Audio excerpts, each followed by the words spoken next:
I remember when, video game testers used to have rooms of kids, getting paid to play the game and find bugs. Is that still going on, or is that pretty much over now? It's the rough idea is still there. It's been professionalized quite a bit, right? But the fundamental notion is kind of like the same. And it's interesting what you're saying about data, by the way, because yes, games may generate a lot of data, but the data is different from game to game to game typically. And that's one of the things that's really interesting about the games industry. That every game has kind of like its own data format.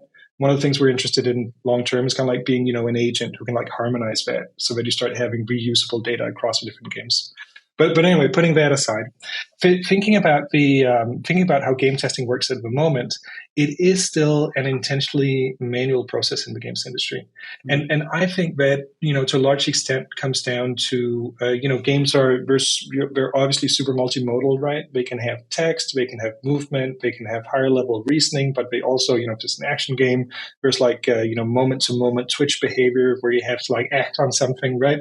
It's such a wide range of experiences and interactions that you need to have.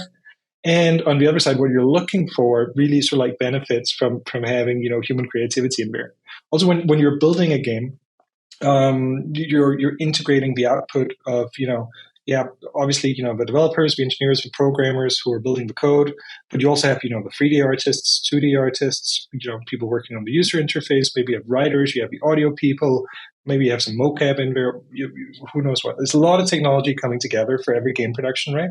And so you have all of these disciplines participating in building it. The complexity is super high, and not everyone is necessarily at the level where they'd be able to debug or contribute to sort of like the code side of things. And the complexity of this also just means that there are so many different places where things could fail. So if you're like building a video game and maybe could be that a writer made a mistake in some of the quest design and that'll throw a bug or an error, right? Could be that you forgot to put in an asset that you needed inside of the game. So when you hit a point in the game where that asset needs to load, there's nothing at the reference, nothing shows up, or add on to that just the sheer complexity of the software itself, or like the development part of the project, like all that comes together. So how do you take an application that's so complex and provoke it into the right state where it kind of like breaks so that you discover these bugs? And I think the difficulty of that problem is the reason that most QA is still done by manually, and automation is still very much a project in progress in the games industry.